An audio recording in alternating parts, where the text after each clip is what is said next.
ಊಟದ ಸಮಯ ಈಗಾಗಲೇ ಸುಮಾರು 50 ಭಾಗದಷ್ಟು ಖಾಲಿಯಾಗಿದ್ದಾರೆ.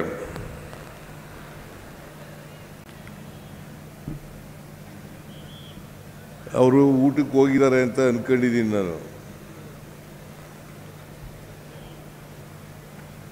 ನೀವೆಲ್ಲರೂ ಕೂಡ ಊಟ ಮಾಡದೆ ಕೂತಿದ್ದೀರಿ. ಊಟಕ್ಕೆ ಹೋಗಿರೋರಿಗೆ ಇಲ್ಲಿ ಕೂತಿರೋರಿಗೆ ಎಲ್ಲರಿಗೂ ಧನ್ಯವಾದಗಳನ್ನು ಹೇಳಲಿಕ್ಕೆ ಬಯಸ್ತಾ ಇದ್ದೇನೆ.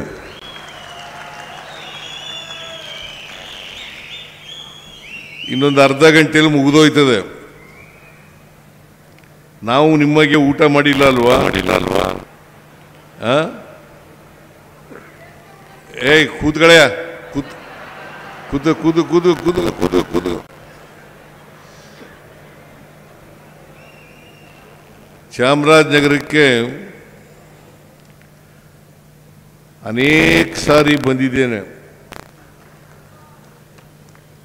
ಚಾಮರಾಜನಗರ ಹೆಡ್ ಕ್ವಾರ್ಟರ್ಸು ಚಾಮರಾಜನಗರ ಜಿಲ್ಲೆಗೆ ಬಹಳ ಜನ ಹೇಳ್ತಾ ಇದ್ರು ಈ ಜಿಲ್ಲೆಗೆ ಹೋದ್ರೆ ಮಂತ್ರಿ ಸ್ಥಾನ ಹೋಗ್ಬಿಡ್ತದೆ ಅಂತ ಹೇಳಿ. ನಾನು ಈ ಜಿಲ್ಲೆಗೆ ಒಂದು 20 ಸಾರಿ ಬಂದಿರ್ಬೋದಲ್ವ ಪುಟ್ಟರಂಗ ಶೆಟ್ಟಿ?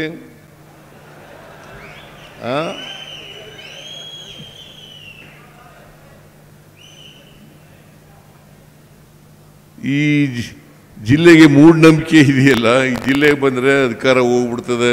ಪ್ರಶ್ನವ್ರು ಕೇಳ್ತಾ ಇದ್ರು, ಏನು ಸರ್ ನೀವು 20 ಸಾರಿ ಬಂದಿದ್ದೀರಿ, ಈ ಜಿಲ್ಲೆಗೆ ಬಂದು ನಿಮ್ಮ ಮುಖ್ಯಮಂತ್ರಿ ಸ್ಥಾನ ಗಟ್ಟಿಯಾಗ್ಬಿಟ್ಟಿದೆಯಾ ಅಂತೇಳಿ. ಬರೀ ನನ್ನ ಸ್ಥಾನ ಗಟ್ಟಿಯಾಗಿಲ್ಲ, ನಮ್ಮ ಪಕ್ಷದ ಅಧಿಕಾರನೇ ಗಟ್ಟಿಯಾಗಿದೆ ಅಂತಕ್ಕಂಥ ಮಾತುಗಳನ್ನು ಹೇಳಲಿಕ್ಕೆ ಬಯಸ್ತಾ ಇದ್ದಾರೆ. ನಮ್ಮ ಸರ್ಕಾರನೇ ಗಟ್ಟಿಯಾಗಿದೆ. ಆದ್ರಿಂದ ಯಾವಾಗ ಕರೆದರೂ ಕೂಡ ಚಾಮರಾಜನಗರಕ್ಕೆ ಬಂದೇ ಬರ್ತೀನಿ ಅಂತಕ್ಕಂಥ ಮಾತುಗಳನ್ನು ಹೇಳಲಿಕ್ಕೆ ಬಯಸ್ತೀನಿ. ಇದು 72ನೇ ಅಖಿಲ ಭಾರತ ಸಪ್ತಾಹ ಬೆಂಗಳೂರಿನಲ್ಲಿ ಉದ್ಘಾಟನೆ ಆಯಿತು. ನಾನು ಮಾನ್ಯ ರಾಜಣ್ಣವರು ರಾಜೀನಾಮೆ ಕೊಟ್ಟ ಮೇಲೆ ಸಹಕಾರ ಮಂತ್ರಿಯಾಗಿದ್ದೀನಿ ನಾನು.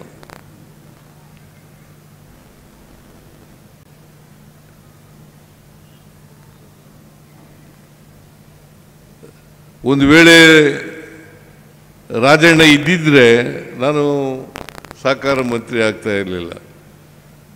ಸಹಕಾರ ಮಂತ್ರಿಯಾಗಿ ಮುಖ್ಯಮಂತ್ರಿಯಾಗಿ ಈ 72ನೇ ಸಹಕಾರ ಸಪ್ತಾಹದ ಉದ್ಘಾಟನೆಯನ್ನು ಮಾಡಿದ್ದೇನೆ. ಜಿ.ಟಿ. ದೇವೇಗೌಡರು ಮಹಾಮಂಡಲದ ಅಧ್ಯಕ್ಷರು ಮತ್ತು ಇತರ ಕೆಲವರೆಲ್ಲ ಸ್ನೇಹಿತರು ಬಂದಿದ್ರು ನನ್ನ ಕರೀಲಿಕ್ಕೆ, ನೀವೇ ಉದ್ಘಾಟನೆ ಮಾಡಬೇಕು ಅಂತ. ಆಯ್ತಪ್ಪ, ನಾನು ಬರ್ತೀನಿ ಉದ್ಘಾಟನೆಗೆ. ಸಮಾರೋಪ ಸಮಾರಂಭಕ್ಕೂ ಬರ್ತಾ ಇದ್ದೀನಿ, ಯಾಕಂದ್ರೆ ಅದು ಚಾಮರಾಜನಗರ ನಮ್ಮ ಜಿಲ್ಲೆ ಮೊದಲು ಮೈಸೂರು ಜಿಲ್ಲೆಯಲ್ಲೇ ಇತ್ತು, ಅದರಿಂದ ಅದು ನಮ್ಮ ಜಿಲ್ಲೆನೇ. ಮೈಸೂರು ಅಂತಂದರೆ ಚಾಮರಾಜನಗರನ್ನು ಸೇರ್ಕೊಂಡು ಮೈಸೂರು ಜಿಲ್ಲೆ ಆಗಿದ್ದದು. ಆಮೇಲೆ ಈ ಜಿಲ್ಲೆ ಆಗುವಾಗ ಮಾಜಿ ಸಚಿವರಾದಂಥ ರಾಚಯ್ಯನವರು ಬದುಕಿದ್ರು. ಅವರು ನಾನು ಈ ಹೊಸ ಜಿಲ್ಲೆ ಆದಾಗ ಉದ್ಘಾಟನೆಗೆ ಇಲ್ಲಿಗೆ ಬಂದಿದ್ದದು. ನಾವು ಅಂದು ಮುಖ್ಯಮಂತ್ರಿ ಆಗಿದ್ದಂಥ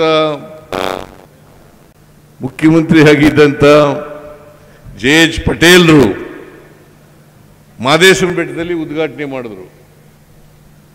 ನಾನು ರಾಚಯ್ಯನವರು ಇಲ್ಲೇ ಉದ್ಘಾಟನೆ ಮಾಡಿದ್ರು.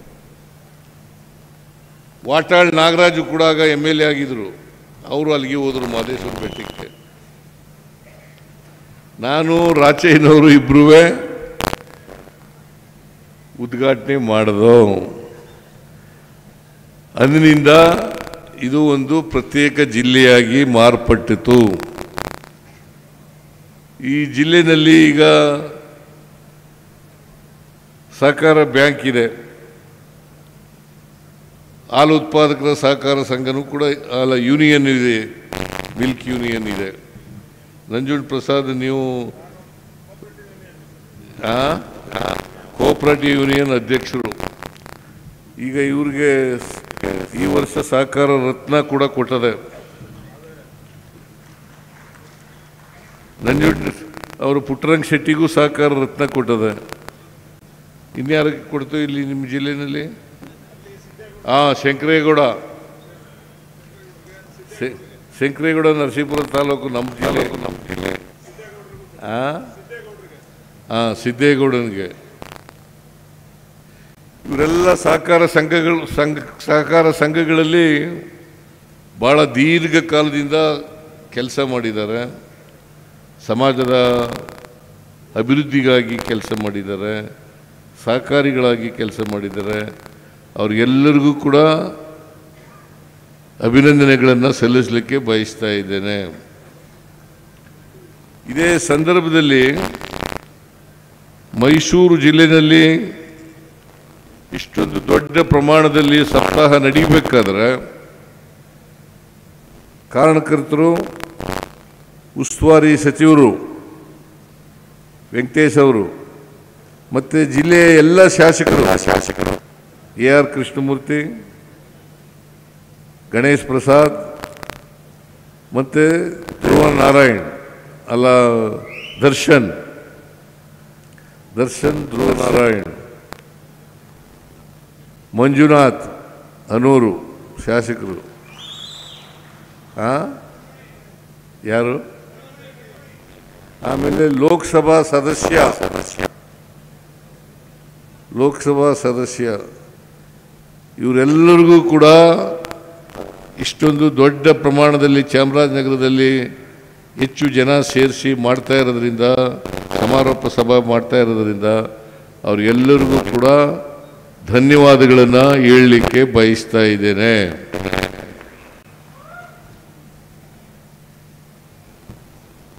ನಾನು GT ದೇವೇಗೌಡರು ಬಂದಾಗ ಚಾಮರಾಜನಗರ ಜಿಲ್ಲೆ ನಮ್ಮ ಜಿಲ್ಲೆ, ನಾನೇ ಸಮಾರಂಭದಲ್ಲೂ ಕೂಡ ಭಾಗವಹಿಸ್ತೇನೆ ಅಂತಕ್ಕಂಥ ಮಾತುಗಳನ್ನು ಹೇಳಿದೆ. ಇವತ್ತು ಭಾಗವಹಿಸಿದ್ದೇನೆ. ನೀವೆಲ್ಲರೂ ಕೂಡ ಭಾಳ ತಾಳ್ಮೆಯಿಂದ ಭಾಳ ಹೊತ್ತಿನಿಂದ ಕೂತಿದ್ದೀರಿ. ನಾನು ಸ್ವಲ್ಪ ತಡವಾಗಿ ಬಂದೆ. ಆ ತಡವಾಗೋದ್ರಿಂದ 1 ಗಂಟೆಗೆ ಪ್ರಾರಂಭ ಆಯಿತು. 1 ಗಂಟೆಯಿಂದ ಈಗ 3:45ವರೆಗೆ 2:45ವರೆಗೆ ನಡೆದಿದೆ. ಇನ್ನೊಂದು 20 ನಿಮಿಷ ಮುಗಿದೋಯ್ತದೆ. ನೀವೆಲ್ಲ ಸಹಕಾರಿಗಳು, ಇದು ಪರಸ್ಪರ ಸಹಕಾರದಿಂದ ನಡೀತಕ್ಕಂಥದ್ದು. ಅದಕ್ಕೆ ನೆಹರೂರವರು ಪ್ರಧಾನಮಂತ್ರಿಯಾಗಿದ್ದಾರೆ. ನಾನು ಮೊನ್ನೆ ಉದ್ಘಾಟನಾ ಸಮಾರಂಭದಲ್ಲೂ ಕೂಡ ಹೇಳಿದೆ, ಗ್ರಾಮೀಣ ಭಾರತ ಆರ್ಥಿಕವಾಗಿ ಅಭಿವೃದ್ಧಿ ಆಗಬೇಕಾದ್ರೆ ಪ್ರತಿ ಹಳ್ಳಿನಲ್ಲಿ ಕನಿಷ್ಠ ಒಂದು ಶಾಲೆ ಇರಬೇಕು, ಒಂದು ಗ್ರಾಮ ಪಂಚಾಯಿತಿ ಇರಬೇಕು, ಒಂದು ಸೊಸೈಟಿ ಇರಬೇಕು. ಈ ಮೂರು ಸಂಸ್ಥೆಗಳು ಇರಲೇಬೇಕು ಅಂತೇಳಿ ಜವಾಹರ್ಲಾಲ್ ನೆಹರೂರವರು ಹೇಳಿದರು. ಒಂದು ಶಾಲೆ, ಎರಡನೇದು ಗ್ರಾಮ ಪಂಚಾಯಿತಿ, ಮೂರನೇದು ಸಹಕಾರ ಸಂಘ. ಇವುಗಳಿದ್ರೆ ಮಾತ್ರ ಗ್ರಾಮಗಳ ಉದ್ಧಾರ ಆಗಲಿಕ್ಕೆ ಸಾಧ್ಯ ಆಗ್ತದೆ. ಇಲ್ಲದೆ ಹೋದರೆ ಕಷ್ಟ ಅಂತಕ್ಕಂಥ ಮಾತುಗಳನ್ನು ಹೇಳಿದರು. ಗ್ರಾಮೀಣ ಭಾರತದ ಉದ್ಧಾರ ಆಗದೇನೆ ದೇಶದ ಉದ್ಧಾರ ಆಗಲ್ಲ. ಇದನ್ನು ನೆಹರೂರವರು ಹೇಳಿದರು. ಅದಕ್ಕೋಸ್ಕರನೇ ಪಂಚವಾರ್ಷಿಕ ಯೋಜನೆಗಳಲ್ಲಿ ಇದನ್ನು ಸೇರಿಸಿದರು. ಆ ಕಾರಣದಿಂದಲೇ ಈ ಸಪ್ತಾಹವನ್ನು ಜವಾಹರ್ಲಾಲ್ ನೆಹರೂರವರ ಜನ್ಮದಿನ ನವೆಂಬರ್ 14 ಅವತ್ತೇ ಉದ್ಘಾಟನೆ ಆಗ್ತದೆ. ಸಪ್ತಾಹ ಉದ್ಘಾಟನೆ ಆಗ್ತಕ್ಕಂಥದ್ದು. ಆಮೇಲೆ ಒಂದು ವಾರ ನಡೀತದೆ. ಬಹುಶಃ GT ದೇವೇಗೌಡರು ಎಲ್ಲ ಕಡೆ ಹೋಗಿದ್ರು ಅಂತ ಅನಿಸುತ್ತೆ. ಎಲ್ಲ ಕಡೆ ಭಾಷಣ ಮಾಡಿದ್ದಾರೆ. ಈಗ ಇದರಲ್ಲಿ ಭಾಷಣ ವರದಿಯಾಗಿದೆ ಪತ್ರಿಕೆಯಲ್ಲಿ. ಭಾಳ ಚೆನ್ನಾಗಿ ಮಾತಾಡಿದ್ದಾರೆ. ಮತ್ತು ಇವ್ರಿಗೂ ಕೂಡ ಭಾಳ ದೀರ್ಘಕಾಲದ ಸಹಕಾರಿ ಅವರು. ಭಾಳ ವರ್ಷಗಳ ಅನುಭವ ಇದೆ.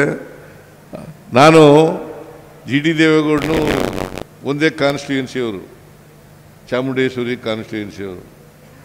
ನಾನು ಮೊದಲು ಎಲೆಕ್ಷನ್ ನಿಂತ್ಕೊಂಡಲ್ಲ 83ರಲ್ಲಿ. ಆಗ ನಮ್ಮ ಜೊತೆಲೇ ಇದ್ದರು. ಈಗಲೂ ನಮ್ಮ ಜೊತೆಲೇ ಇದ್ದಾರೆ ಅಂತ ಇಟ್ಕೊಳ್ಳೋಣ.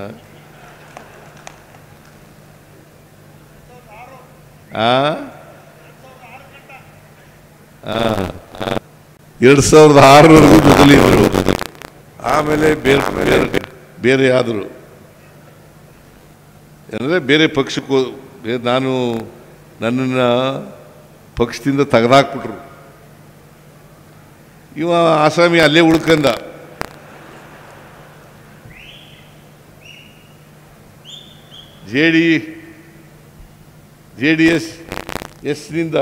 JDS-ನಿಂದ ನನ್ನ ತೆಗೆದಾಕ್ಬಿಟ್ರು. ಇವನು ದೇವೇಗೌಡ ಅಲ್ಲೇ ಉಳ್ಕೊಂಡ. ನಾನು ತೆಗೆದಾಕಿದ ಮೇಲೆ ಏನು ಮಾಡೋದು? ತೆಗೆದಾಕಿದ ಮೇಲೆ ಅಹಿಂದ ಸಂಘಟನೆ ಪ್ರಾರಂಭ ಮಾಡಿದೆ.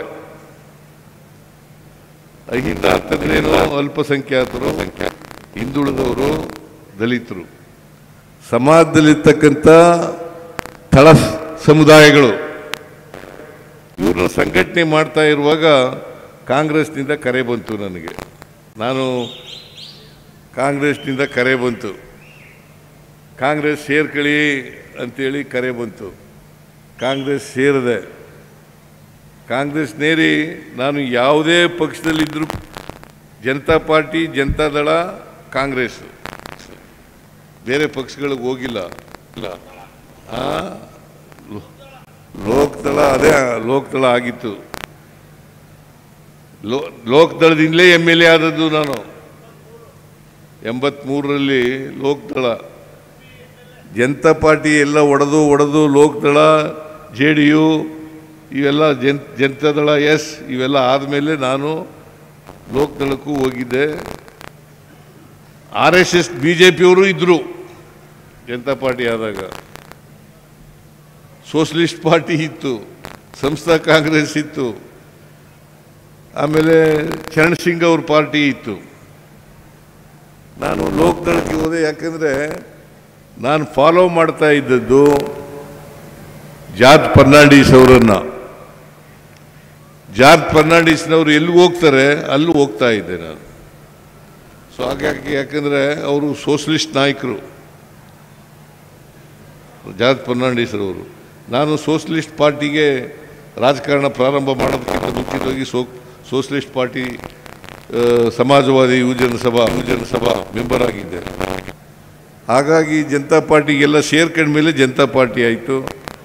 ಆಮೇಲೆ ನಾನು ಜನತಾ ಪಾರ್ಟಿಯಿಂದ ಜನತಾದಳ, ಲೋಕದಳ, ಈಗ ಕಾಂಗ್ರೆಸ್. ಕಾಂಗ್ರೆಸ್ ಬಂದ ಮೇಲೆ 2 ಸಾರಿ ಮುಖ್ಯಮಂತ್ರಿ ಆದೆ.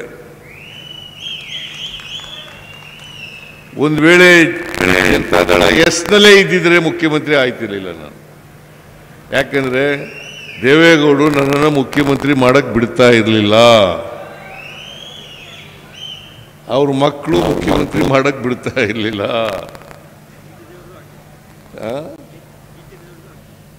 ಇಲ್ಲ, ಜಿ ಟಿ ವಿರುದ್ಧ ಇಲ್ಲ. ನಮಗೇನು ಜಿ ಟಿ ಯಾವಾಗಲೂ ವಿರುದ್ಧ ಇಲ್ಲ. ಜಿ ಟಿ ನನ್ನ ಪರವಾಗಿ ಇರ್ತಾನೆ, ಆದರೆ JDS ನಲ್ಲಿ ಇದ್ದಾನೆ ಅಷ್ಟೇ.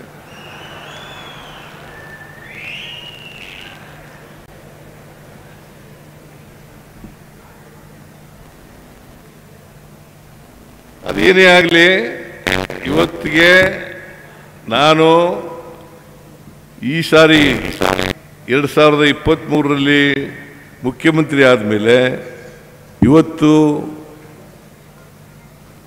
ನಾನು ಅಧಿಕಾರ ಸ್ವೀಕಾರ ಮಾಡಿದ್ದು ಮೇ 23 ಅಲ್ಲ 1923 20ನೇ ತಾರೀಕು. ಇವತ್ತಿಗೆ 2.5 ವರ್ಷ.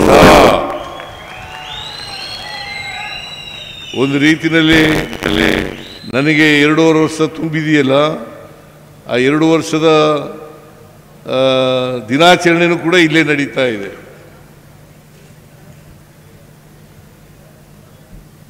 ಆ ದಿನನೂ ಕೂಡ ಇಲ್ಲೇ ನಡೀತಾ ಇದೆ. ನಿಮ್ಮೆಲ್ಲರ ಆಶೀರ್ವಾದದಿಂದ, ಕರ್ನಾಟಕದ ಜನರ ಆಶೀರ್ವಾದದಿಂದ ನನಗೆ 2 ಸಾರಿ ಮುಖ್ಯಮಂತ್ರಿ ಆಗ್ತಕ್ಕಂಥ ಅವಕಾಶ ಸಿಕ್ತು.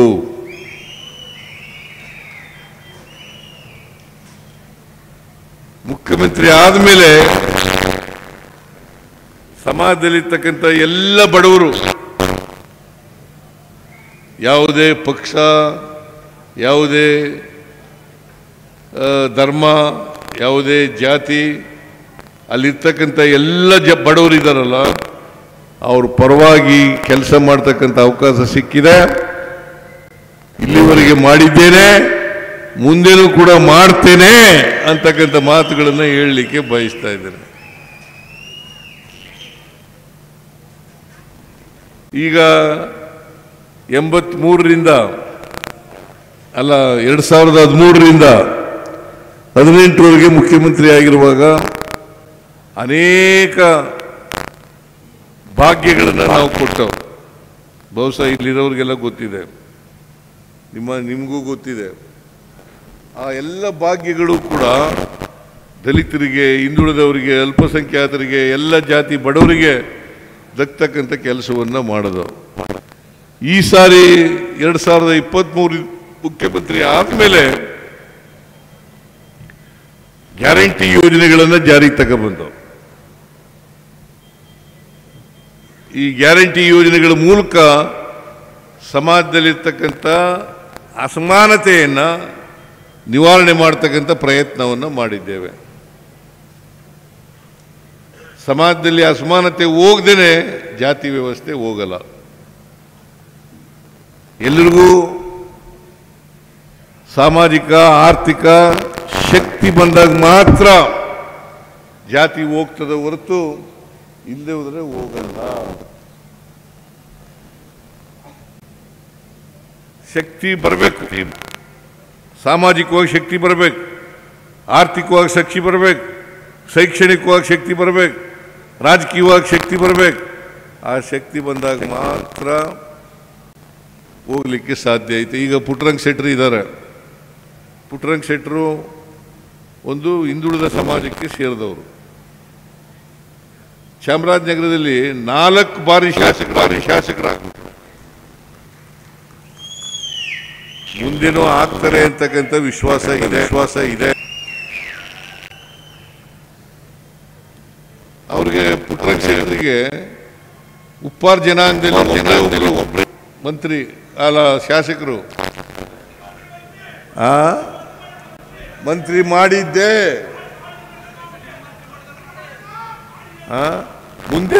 ಮುಂದೆ ಅವರಿಗೆ ಒಳ್ಳೆ ಭವಿಷ್ಯ ಇದೆ.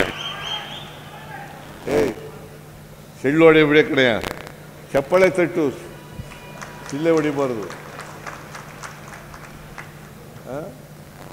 ಸ್ವಲ್ಪ ಇಡು, ಆಮೇಲೆ ಕೊನೆಯಲ್ಲಿ ಹಾಕುವೆ. ಇಟ್ಕೋ, ಹಿಂಗೆ ನೀನೇ ಹಾಕೊಂಡಿರು.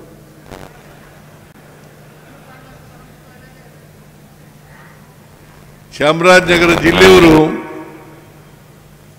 ಯಾವಾಗಲೂ ಕೂಡ ಇಲ್ಲಿ ದಲಿತರು, ಹಿಂದುಳಿದವರು, ಅಲ್ಪಸಂಖ್ಯಾತರು, ಮುಂದುವರೆದ ಜನಾಂಗ ಎಲ್ಲರೂ ಕೂಡ ನನಗೆ ಬೆಂಬಲವನ್ನು ಕೊಟ್ಟಿದ್ದಾರೆ. ನಾನು ನಿಮ್ಮ ಜಿಲ್ಲೆಯನ್ನು ಯಾವಾಗಲೂ ಕೂಡ ಮರೀಲಿಕ್ಕೆ ಸಾಧ್ಯ ಇಲ್ಲ.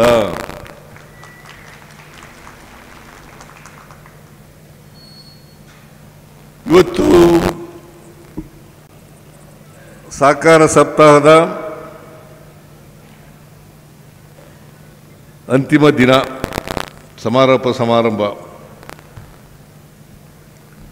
ನಿಮ್ಮೆಲ್ಲರಿಗೂ, ಈ ನಾಡಿನ ಎಲ್ಲ ಜನರಿಗೆ 72ನೇ ಅಖಿಲ ಭಾರತ ಸಪ್ತಾಹದ ಶುಭಾಶಯಗಳನ್ನು ಕೋರಲಿಕ್ಕೆ ಬಯಸ್ತಾ ಇದ್ದೇನೆ.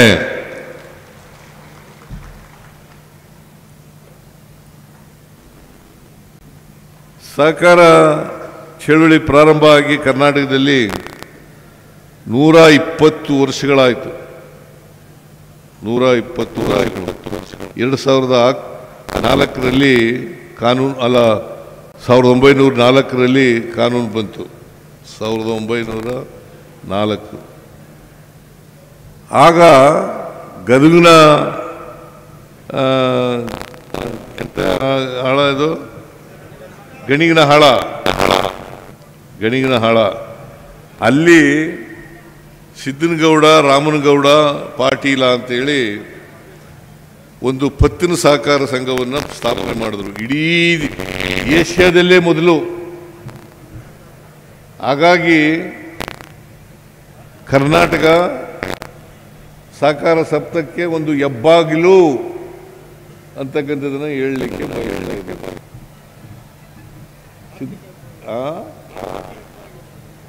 ಆರ್ಥಿಕ ಹೆಬ್ಬಾಗಿಲು, ಸಹಕಾರ ಸಪ್ತಾಹಕ್ಕೆ ಹೆಬ್ಬಾಗಿಲು ಇದು. ಇಡೀ ಏಷ್ಯಾ ಖಂಡದಲ್ಲಿ ಬ್ರಿಟಿಷ್ನವ್ರ ಕಾಲದಲ್ಲಿ 1904ರಲ್ಲಿ ಕಾನೂನು ತಗೊಬಂದರು. ಆ ಬಂದ ತಕ್ಷಣ ಗಣಿಗಿನ ಹಾಳದಲ್ಲಿ ಈ ಸಿದ್ದನಗೌಡ, ಸಣ್ಣರಾಮಗೌಡ ರಾಮನಗೌಡ ಪಾಟೀಲ್ ಇದು ಮಾಡಿದ್ರು. ಅಲ್ಲಿಂದ ಈಚೆಗೆ ಇವತ್ತು ಕರ್ನಾಟಕದಲ್ಲಿ ಎಲ್ಲ ಕ್ಷೇತ್ರಗಳಲ್ಲಿ ಸಹಕಾರ ಇಲಾಖೆ ಬೆಳೆದಿದೆ. ಇನ್ನೂ ಬೆಳೀಬೇಕು, ಬೆಳೀತಕ್ಕಂಥ ಕೆಲಸವನ್ನು ಮಾಡಬೇಕು. ಕೃಷಿ, ಪಶುಸಂಗೋಪನೆ, ರೇಷ್ಮೆ ಮತ್ತೆ ಬೇರೆ ಬೇರೆ ಕ್ಷೇತ್ರ, ಕೈಗಾರಿಕೆ, ಅವೆಲ್ಲ ಕ್ಷೇತ್ರಗಳಲ್ಲೂ ಕೂಡ ಸಹಕಾರ ಸಂಘದ ಮೂಲಕ ವಿಶೇಷವಾಗಿ ಆರ್ಥಿಕ ಬೆಳವಣಿಗೆ ಆಗಬೇಕಾದ್ರೆ ಸಹಕಾರ ಇಲಾಖೆಯ ಬೆಳವಣಿಗೆ ಆಗಬೇಕು. ಇದು ಬೆಳವಣಿಗೆ ಆದರೆ ಮಾತ್ರ ನಾವು ಆರ್ಥಿಕವಾಗಿ ಗ್ರಾಮೀಣ ಪ್ರದೇಶದಲ್ಲಿ ಬೆಳವಣಿಗೆ ಕಾಣಲಿಕ್ಕೆ ಸಾಧ್ಯ ಆಗ್ತದೆ. ಇದನ್ನು ಮಾಡಬೇಕು ಅಂತಕ್ಕಂಥ ಮಾತುಗಳನ್ನು ಹೇಳಲಿಕ್ಕೆ ಬಯಸ್ತಾ ಇದ್ದೇನೆ. ಈ ವರ್ಷ ಎಷ್ಟು ಸಹಕಾರ ಸಂಘಗಳಿದ್ದಾವೆ, ಅದು ಮುಂದಿನ ವರ್ಷ ಇದು ಹೆಚ್ಚು ಸಹಕಾರ ಸಂಘಗಳಾಗಲಿಕ್ಕೆ ಪ್ರಯತ್ನವನ್ನು ಮಾಡಬೇಕು. ಸಹಕಾರ ಸಂಘ ಬೆಳೀತಾ ಹೋಗ್ಬೇಕು. ಬದುಕಿನ ಅನೇಕ ಕ್ಷೇತ್ರಗಳಲ್ಲಿ ಸಹಕಾರ ಸಂಘದ ಬೆಳವಣಿಗೆ ಆದರೆ ನಾನು ಅನಿಮಲ್ ಹಸ್ಬೆಂಡ್ರಿ ಮಿನಿಸ್ಟರ್ ಆಗಿದ್ದೆ 1985. ಆಗ KMF ಅಧ್ಯಕ್ಷನೂ ಆಗಿದ್ದೆ. ನಾನು ಸ್ವಲ್ಪ ದಿನ ಮಂತ್ರಿಯಾಗಿ ಇನ್ಚಾರ್ಜ್ ಅಧ್ಯಕ್ಷ ಆಗಿದೆ. KMF ಅಧ್ಯಕ್ಷ ಸುಮಾರು 1 ವರ್ಷ ಕಾಲ ಇದ್ದೆ ಅನ್ನೋ ಕಾಣಿಸುತ್ತೆ. ಎಷ್ಟಪ್ಪ? 1 ವರ್ಷ ಕಾಲ ಇದ್ದೆ. ಸೊ ಹಾಗಾಗಿ KMF ಬೆಳವಣಿಗೆಯನ್ನು ಮಾಡಲಿಕ್ಕೆ ಅನುಕೂಲ ಆಯಿತು. ನಾನು ಅನಿಮಲ್ ಹಸ್ಬೆಂಡ್ರಿ ಮಿನಿಸ್ಟರ್ ಆಗಿರುವಾಗ, ಈಗ ಎಲ್ಲಿ ವೆಂಕಟೇಶ ಅನಿಮಲ್ ಹಸ್ಬೆಂಡ್ರಿ ಮಿನಿಸ್ಟ್ರು ನಾನಿದ್ದಾಗ ಈ ಡೈರಿಗಳು ಮಿಲ್ಕ್ ಯೂನಿಯನ್ ಅಡಿನಲ್ಲಿ ಇರಲಿಲ್ಲ. ಡೈರಿಗಳು ಮಿಲ್ಕ್ ಯೂನಿಯನ್ ಕೈ ಕೆಳಗಡೆ ಇರಲಿಲ್ಲ. ಮಿಲ್ಕ್ ಯೂನಿಯನ್ಗಳ ಕೈ ಕೆಳಗಡೆ ಮಾಡಿದ್ದು ನಾನು. ಮಿಲ್ಕ್ ಯೂನಿಯನ್ಗಳನ್ನ, ರೈತರ ಪ್ರತಿನಿಧಿಗಳ ಯೂನಿಯನ್ಗಳ ಸಂಘಕ್ಕೆ ಡೈರಿಗಳನ್ನು ತಗೊಬಂದು ಅದನ್ನು ಆದೇಶ ಮಾಡಿ ಕೊಡ್ತಕ್ಕಂಥದ್ದು ಕೆಲಸ ಆ ಕಾಲದಲ್ಲಾಯಿತು.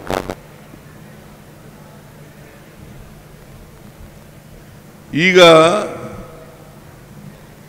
ರಾಜ್ಯದಲ್ಲಿ 16 ಮಿಲ್ಕ್ ಯೂನಿಯನ್ಗಳಿದ್ದಾವೆ. 16 ಮಿಲ್ಕ್ ಯೂನಿಯನ್ಗಳಿದ್ದಾವೆ.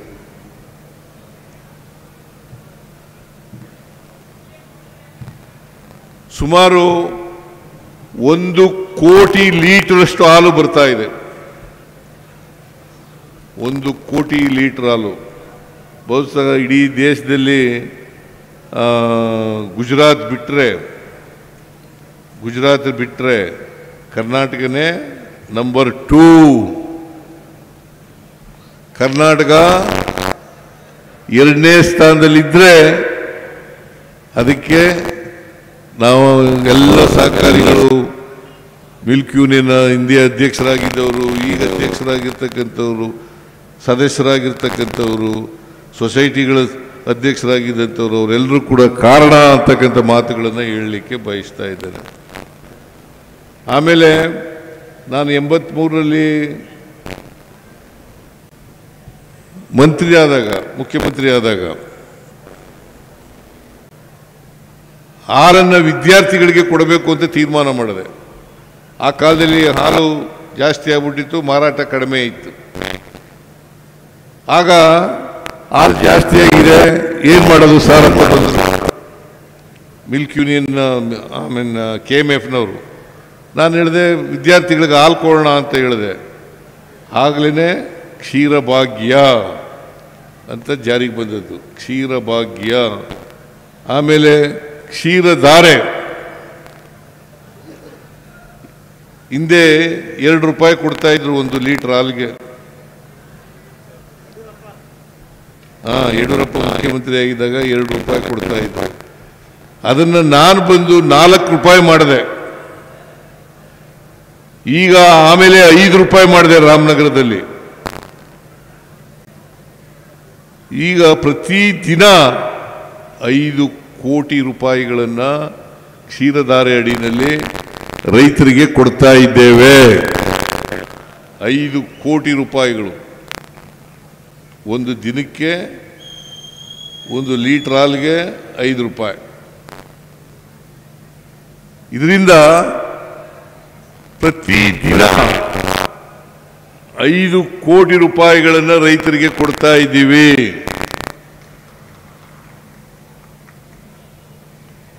ಆಮೇಲೆ ಈ ಕ್ಷೀರಧಾರೆ ದುಡ್ಡಿನೆಲ್ಲ ಉಳಿದೋಗ್ಬಿಟ್ಟಿತ್ತು. ಹಿಂದಿನ ಸರ್ಕಾರದಲ್ಲಿ 850 ಕೋಟಿ ರೂಪಾಯಿ ಉಳಿದೋಗ್ಬಿಟ್ಟಿತ್ತು. ಅವೆಲ್ಲನೂ ಚುತ್ತ ಮಾಡದೆ ಬಂದು 850 ಕೋಟಿ ರೂಪಾಯಿ ಉಳಿದೋಗ್ಬಿಟ್ಟಿತ್ತು. ಅದೆಲ್ಲನೂ ಚುತ್ತ ಮಾಡದೆ.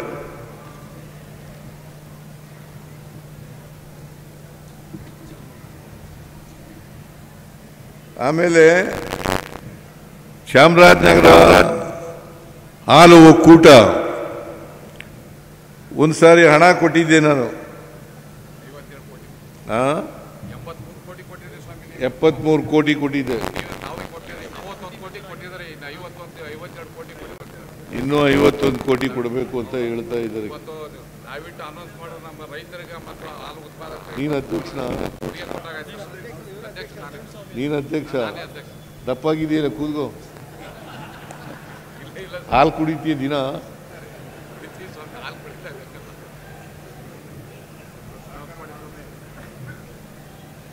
ಅದನ್ನು ಕೂಡ ಕೊಡೋಣ.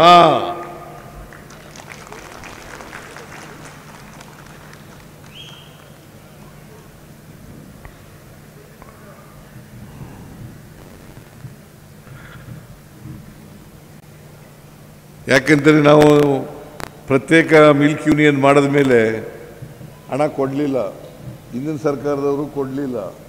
ನಾವು ಕೊಡ್ತಕ್ಕಂಥ ಕೆಲಸ ಮಾಡೋಣ ಅಂತಕ್ಕಂಥ ಮಾತುಗಳನ್ನು ಹೇಳಲಿಕ್ಕೆ ಬಯಸ್ತಾ ಇದ್ದೇನೆ. ಆಮೇಲೆ ನಾವು ಬಂದ ಮೇಲೆ 2 ಸಾರಿ ಹಾಲಿನ ಬೆಲೆ ಹೆಚ್ಚು ಮಾಡಿದ್ದೀವಿ. 2 ಸಾರಿ 2023ರಲ್ಲಿ ಒಂದು ಸಾರಿ, 25-26 ಒಂದು ಸಾರಿ 3 ರೂಪಾಯಿ ಹೆಚ್ಚು ಮಾಡಿದೆ 1 ಲೀಟರ್ ಹಾಲಿಗೆ, ಇನ್ನೊಂದು ಸಾರಿ 4 ರೂಪಾಯಿ ಹೆಚ್ಚು ಮಾಡಿದೆ. ಬಟ್ ಎಲ್ಲರೂ ಕೂಡ ನೇರವಾಗಿ ಹಾಲು ಉತ್ಪಾದಕರಿಗೆ ತಲುಪಿಸ್ತಕ್ಕಂಥ ಕೆಲಸವನ್ನು ಮಾಡಬೇಕು. ಯಾಕಂದ್ರೆ ಮಿಲ್ಕ್ ಯೂನಿಯನ್ಗಳು ಖರ್ಚು ಮಾಡ್ಕೋಬಾರ್ದು ಆ ದುಡ್ಡನ್ನು. ಯಾರು ಹಾಲು ಉತ್ಪಾದಕರು ಇದ್ದಾರೆ ಹಾಲು ಉತ್ಪಾದಕರಿಗೆ ಕೊಡ್ತಕ್ಕಂಥ ಕೆಲಸವನ್ನು ಮಾಡಿದವು. ಅದರಿಂದ ಕರ್ನಾಟಕದಲ್ಲಿ ಎಲ್ಲ ಜಿಲ್ಲೆಗಳು ಕೇಳ್ತಾ ಇದ್ದಾರೆ, ಈಗ ಬೇರೆ ಬೇರೆ ಜಿಲ್ಲೆಯವರು ಕೇಳ್ತಾ ಇದ್ದಾರೆ, ನಮಗೆ ಯೂನಿಯನ್ ಮಾಡಿಕೊಡಿ ಅಂತ ಕೇಳ್ತಾ ಇದ್ದಾರೆ. ಈಗ ಕೋಲಾರದಲ್ಲಿ ಚಿಕ್ಕಬಳ್ಳಾಪುರದವರು ಕೇಳ್ತಾ ಇದ್ದಾರೆ.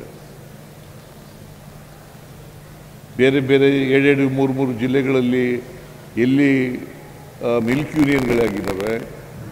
ಈಗ ಗುಲ್ಬರ್ಗಾದಲ್ಲಿ, ಬೀದರ್, ಕಲಬುರಗಿ, ಯಾದಗಿರಿ ಸೇರಿ ಒಂದಾಗಿದೆ. ಆಮೇಲೆ ಬೇರೆ ಮಿಲ್ಕ್ ಯೂನಿಯನ್ಗಳಿದಾವಲ್ಲ, ಆ ಮಿಲ್ಕ್ ಯೂನಿಯನ್ಗಳಲ್ಲೆಲ್ಲ ಈಗ ಹಾಲು ಉತ್ಪಾದನೆ ಹೆಚ್ಚಾಗಾದರೆ ಅಲ್ಲಿ ಒಂದು ಯೂನಿಯನ್ಗಳನ್ನು ಮಾಡ್ತಕ್ಕಂಥ ಕೆಲಸವನ್ನು ಮಾಡ್ತಾ ಇದ್ದೀವಿ. ಕರ್ನಾಟಕದಲ್ಲಿ 31 ಜಿಲ್ಲೆಗಳಿದ್ದಾವೆ. 31 ಜಿಲ್ಲೆಗಳಲ್ಲೂ ಕೂಡ ಯೂನಿಯನ್ಗಳನ್ನು ಮಾಡ್ತೇವೆ ಅಂತಕ್ಕಂಥ ಮಾತುಗಳನ್ನು ಹೇಳಲಿಕ್ಕೆ ಬಯಸ್ತಾ ಇದ್ದೇನೆ.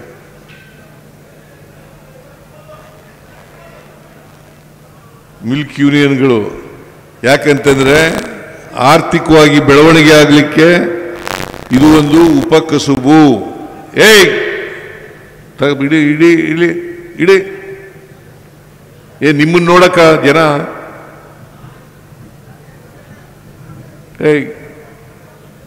ಇಡಪ್ಪ ಕೃಷ್ಣಮೂರ್ತಿ.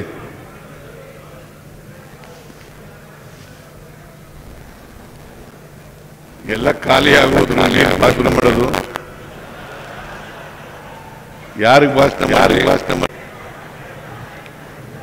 ಎಲ್ಲ ತಿರುಗಿ ನೋಡ್ರಯ್ಯ.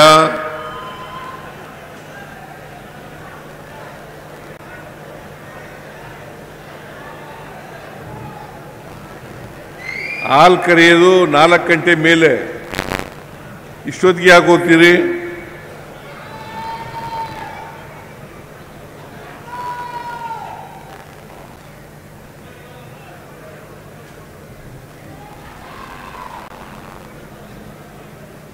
ಆದ್ರಿಂದ ನಾನು ಹೆಚ್ಚು ಮಾತಾಡಕ್ ಹೋಗಲ್ಲ ನಿಲ್ಸ್ಬಿಡ್ಲೇನೆ. GT ದೇವೇಗೌಡ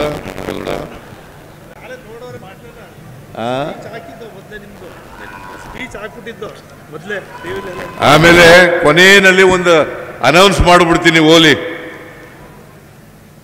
ಈ ಸಹಕಾರ ಸಂಘಗಳಲ್ಲಿ ನೇಮಕಾತಿ ಮಾಡ್ತೀವಲ್ಲ,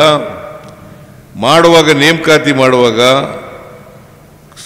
ಸಹಕಾರದಲ್ಲಿ ಈ ಕೋಆಪರೇಷನ್ನಲ್ಲಿ ಡಿಗ್ರಿ ಮಾಡಿರ್ತಕ್ಕಂಥವ್ರು, ಡಿಪ್ಲೊಮಾ ಮಾಡಿರ್ತಕ್ಕಂಥವ್ರು, ಅವರಿಗೆ ಆದ್ಯತೆಯನ್ನು ಕೊಡ್ತಕ್ಕಂಥ ಕೆಲಸವನ್ನು ಮಾಡ್ತೇವೆ. ಆಮೇಲೆ ಮಾಧ್ಯಮಿಕ ಮತ್ತು ಪ್ರೌಢ ಶಿಕ್ಷಣ ಪಠ್ಯಪುಸ್ತಕಗಳಲ್ಲಿ ಸಹಕಾರದ ಬಗ್ಗೆ ಒಂದು ಪಠ್ಯಕ್ರಮದಲ್ಲಿ ಸೇರಿಸ್ತಕ್ಕಂಥ ಕೆಲಸವನ್ನು ಮಾಡ್ತೇವೆ.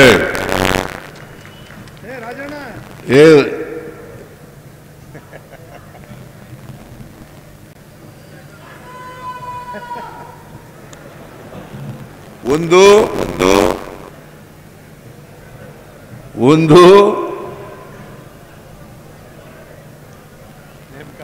ನೇಮಕಾತಿ ಮಾಡೋದು, ಡಿಪ್ಲೊಮಾ ಹೋಲ್ಡರ್ಸ್ಗೆ, ಪದವೀಧರರಿಗೆ ಆದ್ಯತೆ ಕೊಡೋದು. ಎರಡನೇದು ಪಠ್ಯಕ್ರಮಗಳಲ್ಲಿ ಇದನ್ನು ಸೇರಿಸೋದು. ಇದನ್ನ ಮಾಡಿಸ್ತಕ್ಕಂಥ ಕೆಲಸವನ್ನ ಮಾಡ್ತೇನೆ ಅಂತಕ್ಕಂಥ ಮಾತುಗಳನ್ನು ಹೇಳಿ 72ನೇ ಸಪ್ತಾಹ, ಅಖಿಲ ಭಾರತ ಸಪ್ತಾಹ ಇದೆಯಲ್ಲ, ಇದು ಹೊಸ ಘೋಷಣೆ. ರಾಜಣ್ಣ ಸಾರ್ಥಕ ಆಗ್ತದೆ ಅಂತ ಹೇಳ್ತೇನೆ. ಹಿರಿಯ ಸಹಕಾರಿ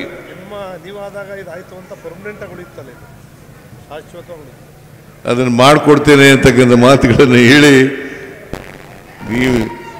ನೀವೆಲ್ಲ ಪಾಪ ಹಸ್ಕೊಂಡು ಕೂತಿದ್ದೀರಿ.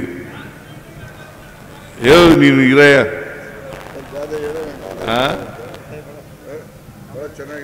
ಯಾವುದು